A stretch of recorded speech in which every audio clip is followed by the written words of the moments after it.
Eh bien, salut encore une fois, très cher téléspectateurs abonnés sur notre chaîne YouTube. Pour moi, c'est un plaisir, un bonheur, une joie, merveilleux 2021. Ça me fait énormément plaisir de vous présenter cette session avant la fin de cette année pour pouvoir vous montrer comment vous pouvez faire l'analyse sismique d'un pont. Pourquoi l'analyse sismique des ponts est très importante, donc l'analyse dynamique des ponts. Pourquoi c'est important? Ok, vous allez voir, je vais vous montrer pourquoi c'est très important. On va dépasser par l'analyse. Nous allons déterminer les modes de vibration et voir les différents comportements de notre pont face aux secousses sismiques, comment ça va se comporter. Et voilà la raison qui est là-bas. Donc, ce que vous devez savoir que l'objectif de cette session, c'est de vous montrer et c'est identifier et classifier les types de dommages, les types de déformations sur un pont dû au tremblement de terre. Donc l'analyse sismique communément et qui communément induit, et où je vais pouvoir vous montrer les possibilités. Comme vous voyez sur cette image ici, tu vois les impacts, les conséquences, les dommages et qui sont dits au passage des tremblements de terre, ces impacts sur un ouvrage d'art. Tu vois là-bas, ça effondre toutes les piles d'un pont. Là, nous sommes au séisme de 1995 qui s'est passé au Japon, qui a écroulé de nombreuses maisons. Là, le séisme de Kobe qui se passe là-bas. Il y a là une liste des plus grands séismes de l'histoire qui ont causé des dégâts matériels. Et pour les ponts, tu vois par exemple, lorsqu'un pont est mis à des secousses sismiques avec des tremblements de terre, des magnétites par exemple 8 à l'échelle de Richter, imaginez la suite, là où l'épicentre est à 200 000 miles, donc l'épicentre de ce tremblement de terre. Vous voyez donc il y en a des pays comme l'Italie, là où il y a des plus grands volcans qui sont toujours en activité. Il y a l'Indonésie, il y a le Japon et il y a le Mexique aussi, là où il y a plusieurs volcans qui sont toujours en activité, et chaque jour il y a toujours des secousses, des tremblements de terre qui ont des impacts sur les cibles. C'est la raison pour laquelle les ingénieurs civils en structure spécialisés dans la séismologie, donc pour ingénieurs, donc earthquake engineering, donc earthquake, des ingénieurs spécialistes en tremblement de terre. Bon, c'est beaucoup plus la partie des structures et beaucoup plus dans les domaines études plastiques, donc calcul des structures 3, donc la dynamique des constructions. Alors, il est simple de mener des analyses, des simulations pour réduire les impacts de ces éléments-là sur les ponts. Et l'objectif maintenant, c'est de simuler ces charges, simuler ces mouvements, ces conséquences, simuler les comportements de notre pont face au type de dommages, au type de vibrations de secousses sismiques, et déterminer les courbes des spectres de réponses de calcul ou élastiques pour voir les comportements soit à un temps duré. Parce que si les ponts entrent en résonance, vous-même vous connaissez les conséquences. Vous voyez par exemple là, lorsqu'on veut faire l'analyse des ponts, il y a aussi, on doit tenir compte des paramètres structurels, parce qu'il y a certains paramètres structurels que les ingénieurs peuvent prendre, peuvent en tenir compte, peuvent prévenir l'effondrement des ponts suite au passage du séisme lorsqu'il y a des secousses. Par exemple, si vous faites une très bonne formulation du béton et une très bonne étude géotechnique, lorsque vous faites très bien des ferrailles des différents éléments constituants et ponts, soit les ponts, le quillet et autres, donc vous faites des très bonnes études des structures, les dimensionnements et un très bon choix des armatures de construction, ça vous permet de réduire les effets des séismes et des secousses sismiques sur l'effondrement ou la déformation d'un pont. Et voilà, les armatures de continuité sont toujours recommandées. Tu vois, par exemple, là, nous sommes en 1971 et donc les séismes de San Fernando qui a causé beaucoup de dégâts aussi. En Italie aussi, les séismes de Loma Prieta Earthquake Et là, si vous voyez les images ici, c'est l'effondrement d'une pile de ponts suite à un séisme de Kobe de 1995. Et là, vous voyez là-bas, c'est l'effondrement d'un pont. Là, nous sommes en Italie. L'effondrement des connecteurs des ponts. Là, nous sommes en Italie et voilà les conséquences qui sont là-bas si les études n'ont pas été faites. Et l'objectif de cette session, c'est de vous montrer comment vous pouvez voir déjà des phénomènes similaires, les phénomènes à venir qui peuvent avoir d'impact sur votre ouvrage d'art et comment réduire ça, prendre de très bonnes décisions. Si vous êtes un ingénieur de structure, faire un trop bon choix des éléments de construction, prendre des décisions judicieuses qui auront un impact sur l'avenir de l'ouvrage par rapport à la durée de l'utilisation.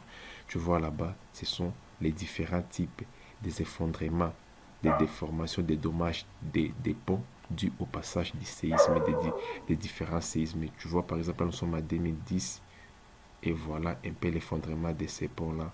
Et voilà, regardez, il y a plusieurs déformations. Mais aussi là-bas, vous voyez que c'est dangereux. Imaginez s'il y a des passages déjà qui sont là-bas. Imaginez la suite. Ça, il y a aussi d'autres facteurs qui causent les tremblements de terre. Vous connaissez les tsunamis. Donc, c'est un raz-de-marée. Donc, c'est une vague qui est causée par les éruptions volcaniques souterraines. Donc, au Japon, il y a des volcans souterrains. Et lorsqu'ils sont en éruption, déjà provoquent les raz de marée. Donc, l'instabilité de la mer. Et puis maintenant, il y aura des vagues, des raz-de-marée qui vont pouvoir suivi par des tremblements de terre et puis ça va créer des dommages comme vous voyez là-bas. Donc c'est un peu ça. Donc il y a beaucoup de choses que vous devriez savoir sur les ponts et pour moi l'objectif c'est pour l'instant c'est de vous montrer pendant l'analyse sismique comment peut se comporter les ponts à différents types de vibrations parce que les corps est en mouvement. Voilà un peu, je m'explique. En fait, donc cette illustration ici graphique, c'est juste une petite explication de comment se comportent les séismes. Voilà, là c'est notre corps ici, l'élément à l'envers. Ce corps peut représenter soit une maison ou soit un ouvrage d'art. Maintenant, ici, le sol est en mouvement, donc il y a des accélérations.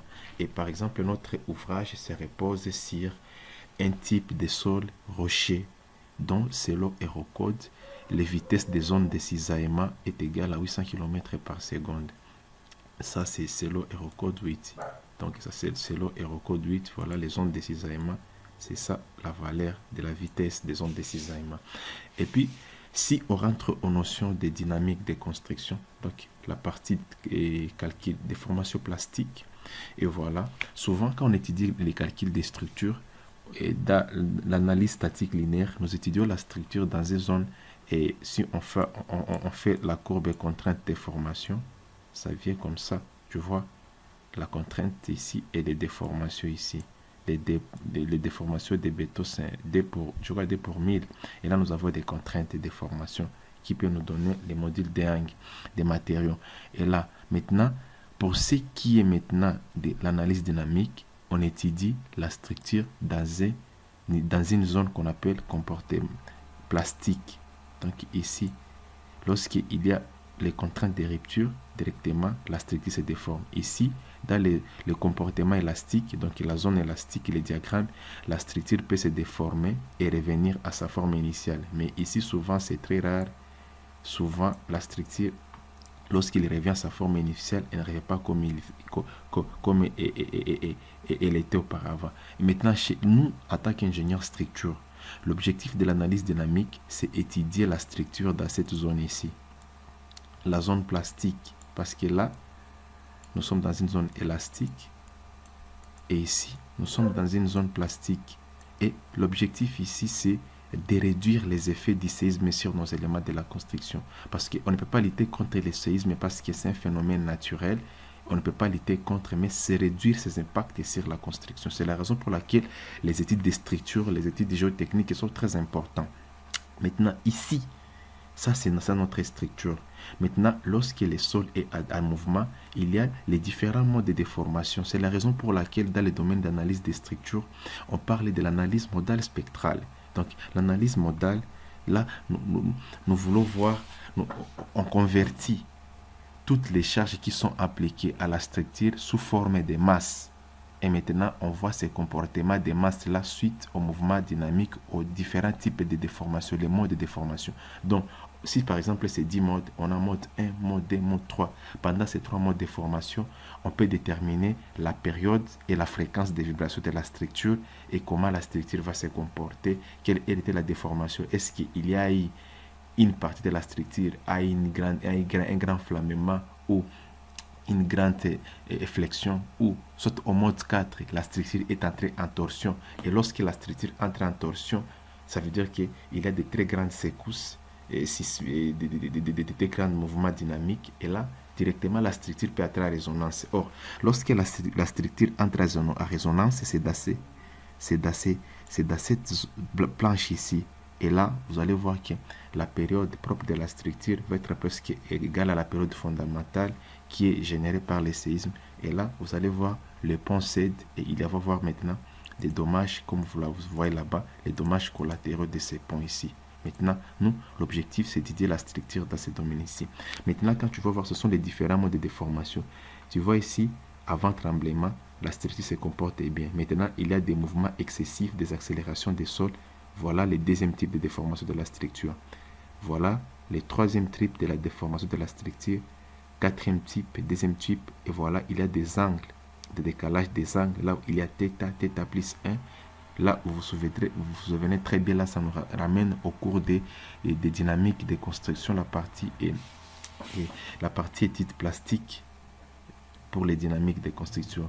Le nez, on va libérer des nez, ainsi de suite, les degrés de liberté, ainsi de suite. Maintenant, l'exemple le plus typique ici, ce n'est pas dans le domaine des bâtiments. Maintenant, nous savons très bien que lorsqu'il y a les séismes, souvent c'est vers les planchers. Les parties qui sont beaucoup plus sollicitées pour les bâtiments, ce sont les planchers. Mais pour les ponts, il y a les tabliers, la partie infrastructure, mais aussi les câbles portés. Par exemple, c'est le cas d'un pont à Aouba. Et lorsque maintenant il y a les secousses sismiques, voilà par exemple pour M1, par exemple pour le mode 1, voilà les types de déformation. Tu vois, il y a une partie du tablier qui se détache. Tu vois ici, il y a un détachement ici. Donc, il y a une rupture au niveau d'ici. Il y a une partie qui se détache, l'autre va pas. Et il y a certains câbles qui deviennent. Et tu vois même, il y a une déformation du pylône. Donc, il y a une déformation du pylône constituant sur lesquels sont attachés nos zubas. Par exemple, ça, c'est le troisième mode de vibration. Soit on a une période de 1,5 secondes avec une fréquence, par exemple, de 20 Hz. Et cette fréquence de 20 Hz, par exemple, a été générée soit à un séisme de magnétitude, par exemple, M6.5 ou 7 ou 8 à l'échelle de Richter. Et voilà comment la structure va se déformer ici. Tu vois la déformation, il y a des câbles qui se détachent. Et là, je crois qu'à ce niveau ici, les ponts entrent en résonance et il y a les ponts cèdent et il y a une destruction. Donc, il y a un effondrement du pont, comme vous le voyez ici. Là, le pont va sûrement s'effondrer. Lorsqu'il arrive à ce niveau ici, il y a l'effondrement direct du pont. Maintenant, ça, c'est dans le monde analytique réel. Et ça donc, ici, nous sommes dans le domaine analytique. Donc là, nous sommes calcul des structures. Donc là, analytique. Et là, c'est la réalité. Voilà comment les comportements. Parce qu'à l'œil, on ne peut pas voir tous ces mouvements ici. Alors, on essaie de les modéliser par des schémas analytiques pour pouvoir les interpréter. Et nous savons très bien que l'énergie due au séisme est égale à l'énergie cinétique plus l'énergie potentielle plus l'énergie dissipative. Donc, tous ces éléments ici qui ont dissipé l'énergie et voilà, maintenant ils sont en mouvement et c'est ce qui crée cette déformation. Donc c'est un peu de cette littérature que je voulais vous montrer avant de passer par une manipulation du logiciel, parce que là c'est vous montrer combien de fois que ce que je vais vous montrer, ce ne sont pas seulement la manipulation du logiciel, mais ce sont les analyses qui sont basées par une profonde connaissance scientifique sur l'analyse des structures. Et je vous prie régulièrement vraiment de prendre l'état, par exemple, et de chercher ce livre ici. Bridge Engineering Handbook, second edition, écrit par Lumina Wine Fanchen et Liane Douane. Seismic Design. Ça, c'est un très bon livre. Et un très bon livre. Et l'autre livre là de Cable Supported Bridge, c'est un très beau livre aussi pour ceux qui veulent se spécialiser dans les domaines de Bridge Engineering. C'est un très bon livre vraiment pour l'analyse dynamique, comprendre beaucoup plus, avoir beaucoup plus d'informations sur ce qui est de l'analyse sismique pour le pont. Maintenant, par après, qu'est-ce que je vais faire? Je vais rentrer ici. Ça, c'est mon pont. Maintenant, qu'est-ce que je vais faire? Maintenant, avec Sophistic et Sophie Place, j'ai pu réaliser ces ponts ici avec un caisson qui a une inertie variable. Maintenant, moi, je vais aller des calculations. Là-bas, je vais insérer une task. Donc, je vais insérer une tâche que je vais appeler IfQuake. Donc, c'est le type de l'analyse que je vais faire, IfQuake. Et puis, je vais aller ici. Et voilà, là, je vais déterminer le nombre de déformations. Tu vois ici, nombre of agent value, donc le nombre de modes, le nombre de valeurs des modes. Moi, je vais mettre de deux manières. Et aussi les dumping, le coefficient d'amortissement, ça va être 5%. Les actions, je vais considérer les déplacements de mon pont dans les 4 dimensions. Et voilà les courbes des spectres de réponse selon HeroCode. Tu vois l'accélération de la zone ici, il me donne 0.4. Par défaut, je peux modifier parce que cette valeur ici des gamma, donc l'accélération de la zone, il est donné par les prescriptions sismologiques de votre pays. Donc, ceux qui sont chargés, par exemple, chez nous, c'est l'observatoire volcanologique de Goma. C'est maintenant chaque site, chaque ville, chaque région a toujours eu un PGA qui est différent. Donc, les peak ground acceleration, donc l'accélération des pics par rapport au mouvement des sols, par rapport au type de volcan qui s'y trouve et par rapport aux séismes qui ont été déjà enregistrés auparavant. Et là, vous pouvez modifier. Dans les cas de ces analyses ici, moi, je vais prendre par défaut cette valeur ici de T. Maintenant, tu vois, ça va s'adapter sur l'ensemble des restes de la structure. Ici, si je vais voir aussi les suites, ici, je peux ajouter les rigidités des accélérations, les timings, tout ça, ça c'est le HeroCode. Les sols, je vais mettre par exemple les sols A par défaut. Notre zone, voilà les zones sismiques. Là, c'est sismicité, faible sismicité, sismicité moyenne, sismicité modérée. Moi, je vais prendre juste les sismicités moyennes. Ma zone, c'est les sismicités moyennes. Et tous ces éléments, si vous allez les retrouver, soit dans BAEL et des RPA, les règles parasismiques algériennes ou American Association of State Highway Transportation Officials, ou soit vous pouvez les retrouver s'il y a d'autres normes parasismiques ou soit HeroCode. Tu vois, là-bas, moi, je vais utiliser HeroCode. Il y a beaucoup de normes parasismiques ici. Moi, je laisse et puis par après, je dois aller là. Quand j'ai déjà vérifié tous mes éléments sont corrects, je vais relancer les calculs. Et là-bas, je vais patienter. Le logiciel va résonner, il va me donner mes calculs. Voilà, tous les calculs dynamiques sont déjà appliqués. Maintenant, je vais voir les systèmes de visualisation. Tu vois ici, ça me donne 20 modes de vibration de ma structure. Et tu vas voir maintenant, ici, j'ai la possibilité soit de voir mon modèle comme ça ou comme ça. Mais ici, je vais voir avec la section qui était appliquée, qui input trinqué son. Et voilà, ici, si j'ai appliqué le système de précontraintes, je peux aller là-bas, je mets transparent. Je peux mettre les tendons des précontraintes. À regarder ici, on n'a pas appliqué les principes des précontraintes ici parce qu'on devrait définir là-bas les câbles, les types de torrents qu'on doit appliquer ici. Dans ce cas de cet exemple ici, je laisse, je rentre dans le système de visualisation et voilà les premiers modes de déformation. Tu vois, pendant les premiers modes de déformation, voilà comment ma structure se déforme. La zone la plus susceptible à la déformation, c'est cette zone ici. J'essaie de faire une petite rotation pour voir bien comment ma structure va se déformer, tu vois, et je vais là-bas, tu vois, ça c'est le premier mode de déformation de ma structure. Donc avec cette amplitude ici, tu vois comment la structure se déforme ici, tu vois que cette zone est stable, Maintenant, cette partie-ci est instable. Maintenant, moi, je peux voir maintenant pour rendre cette partie stable, la décision que je peux prendre en tant qu'ingénieur structure, déjà avoir pour les premiers modes de vibration avec une fréquence de 1.81 Hz. Regardez quel type d'armature que je peux mettre ici, quel type de béton, les choix du béton, tout ça, sans trajet pour bien faire une bonne formulation afin que la structure va se résister. Et sur quoi va se reposer cette fondation, soit c'est une fondation profonde, soit des piles et autres. Voilà les deuxièmes modes de déformation. Tu vois, pour les deuxièmes modes de déformation, tu vois que c'est le tablier qui est instable. Tu vois que notre tablier est instable. Maintenant, par exemple, pour stabiliser notre tablier, qu'est-ce que nous pouvons faire? Est-ce que nous pouvons appliquer les principes des précontraintes pour réduire, par exemple, et s'opposer aux efforts, donc aux actions de la flexion de notre tablier. Donc, les efforts de traction, si on applique les précontraintes, on peut les réduire pour avoir juste une compression. Maintenant, ici, tu vois, voilà comment cette partie est instable. Et là, tu vois le troisième mode de vibration. Tu vois que c'est comme ça que la structure peut se déformer. Donc, dans le sens XY, donc il y a un déplacement. Est-ce que cela ne peut pas arracher la matière ici?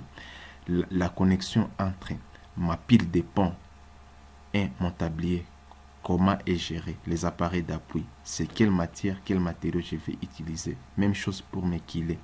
Troisième mode de vibration, tu vois, c'est cette pile qui est instable. Tu vois directement le logiciel par rapport à la façon dont j'ai fait la conception de mon pot. Déjà, il me montre les comportements futurs.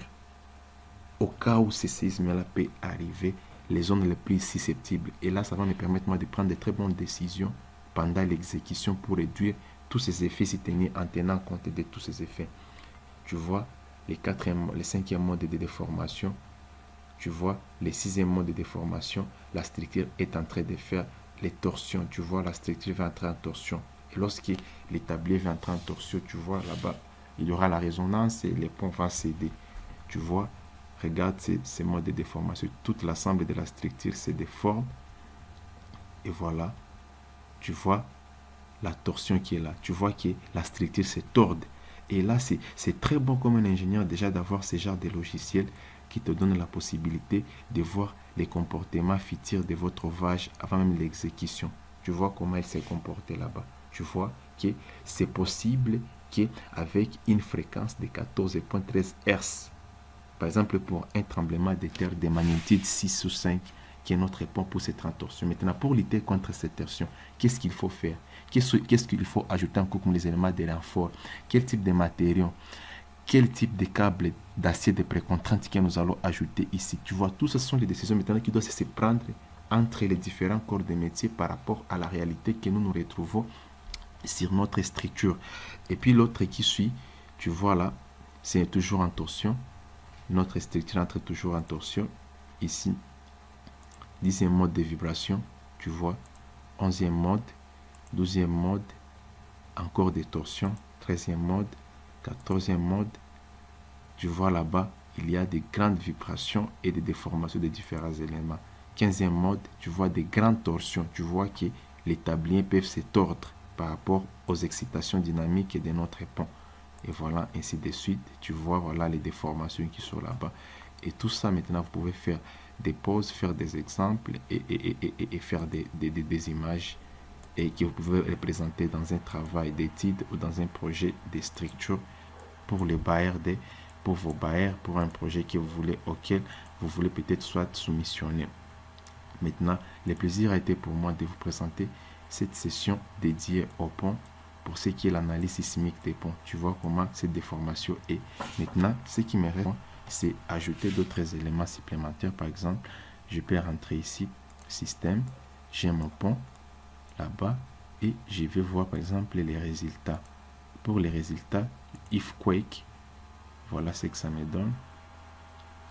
Ça me donne déjà des courbes de spectre de réponse et tous mes éléments, les centres de masse, les centres de gravité, les masses cumulées en pourcentage, les différents modes de vibration, les fréquences et les périodes aussi, et les valeurs des moments, les efforts de dimensionnement, ainsi de suite. Et voilà, les périodes sont là, la fréquence, la période de vibration et les coefficients d'amortissement. Donc, damping modal, donc mode d'amortissement. Et voilà, toutes nos périodes sont là. Tu vois, la période est trop petite, mais les fréquences sont grandes. Tu savais très bien que la période, c'est l'inverse de la fréquence. Vous pouvez enregistrer ces données. Tu peux prendre ces deux valeurs ici et tu les mets d'Excel. Tu vas voir cette courbe-là de la fréquence et de la période, comment elle se comporte. Tu peux enregistrer ces éléments ici dans WED et par après les représenter dans un travail. Autre chose que vous montrer, c'est par rapport à la présentation, par exemple.